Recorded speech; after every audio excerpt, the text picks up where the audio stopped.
the news that I want to start with right now is the story that's breaking out of Tennessee, and hoping that there's not an outbreak of COVID amongst the Tennessee Titans and their organization. 3 Titans players and 5 personnel tested positive for coronavirus, for COVID-19. Their tests came back this morning. We all know on Sunday they played against the Minnesota Vikings, so it is possible, it appears maybe even likely, that vectors cross between 2 NFL teams with players potentially being asymptomatic out on the field and having COVID-19.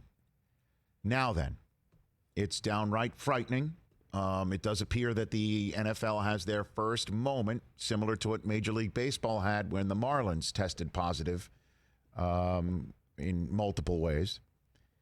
And so we take it one at a time, one day at a time, one test at a time. And so the Titans ran the tests back, and those who tested positive returned positive. So it does not appear that it is a false positive. Right. So unfortunately, that is the story out of Tennessee. The good news. Let's talk about some good news. The Minnesota Vikings, according to reports, no positive tests as of now. And the good news is the NFL is using significant technology to trace and track. They have already determined that there are 48 people who had close contact with the 8 individuals who tested positive. That's a large number, but the fact that they have a number and they know the number and they can call these 48 people and say, you've got to quarantine right now. That is good news. That the NFL is on it, the NFLPA is on it, that their plans that they had in place, whatever they may be, are being put into practice. And the Vikings have shut down their operations in person. Same with the Titans. The Titans, according to all reports, will be kept out of their facility until Saturday. Deep cleaning will go into place in case it's possible, some way, somehow, that COVID made its way into their facility bubble. And that's how somebody picked this up. As you know, schools in many parts of this country are open and kids are going to school and maybe bringing it home. I mean, there's so many different ways we can go on and on and on about it. So the protocols are anybody who is asymptomatic who tests positive can return within 10 days or return within 5 days after 2 consecutive negative tests within a 5-day period. So they're going to run it back. Symptomatic individuals who test positive can return 10 days after symptoms first appear and 72 hours after the last symptoms appeared, and everybody's got to go and be cleared by team physicians before they're back out there. The Tennessee Titans, as we know, are 3-0. Their Week 4 game is against another 3-0 team in Pittsburgh, which has been told, continue on with what you're doing, but hey, you might not play this Sunday. The same is being told to the Minnesota Vikings and their opponent, the Houston Texans.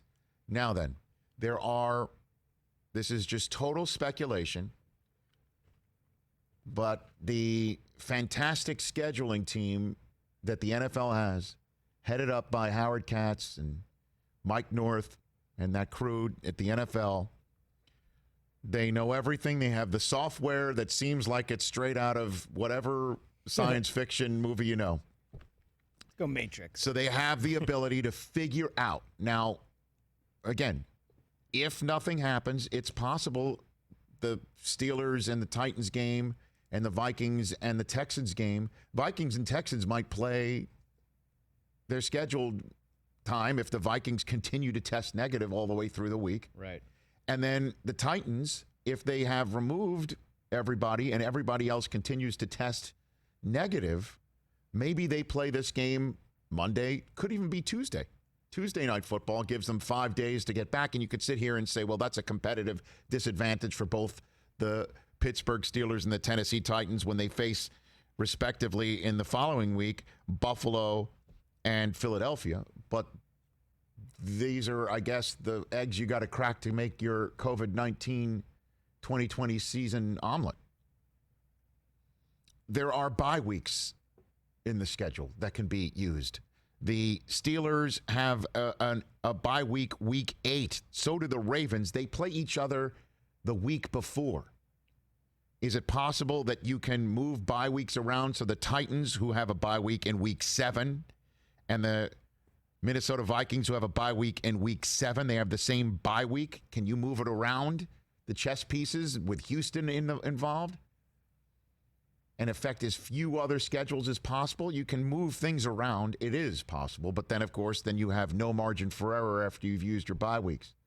This is finally coming home to roost, COVID-19 in the NFL in 2020. And we will see what happens. We're going to keep an eye on all this. Jason Lockenfora, our friend from CBS Sports, is reporting that all teams involved have already been told that their games could be postponed this weekend. Moved around. Nobody knows. They're going to keep retesting the Vikings. They're going to keep retesting the Titans. The one thing we know is the Titans are out of the building on Saturday, until Saturday. And that is a significant disadvantage for them while the Steelers go through their work. But this is the NFL. The phrase, "it is what it is," gets thrown around a lot. Control what you can control gets thrown around a lot. I have my fun with that being the top coaching cliches, but in this case, it actually does apply. Titans will continue on, and so will the Vikings, and so will the Steelers, and so will the Texans, and those are the 4 teams currently affected. And if they have to move the schedule around, then the Ravens might get affected because the Steelers' bye week might mess with that. You got Green Bay potentially involved because they play Houston in week 7. Their bye week is in week 5. If you try to line up everybody's bye weeks at the same time for this week, you move things around, it's entirely possible other teams get affected. I'm just throwing names out here. I'm totally spitballing on live television to give you how the options are in front of the NFL to move things around later in the schedule to give teams bye weeks right now or play midweek next week.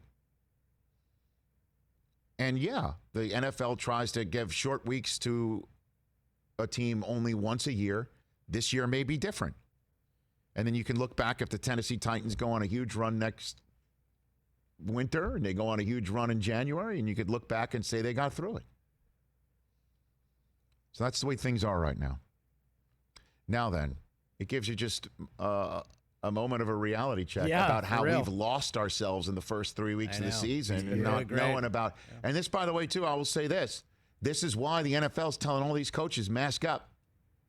The number of times, like $100,000 here, $250,000 there. If all these guys test negative, why are you telling the coaches to mask up? Well, because many of them are over the age of 60, and you don't know with this insidious virus.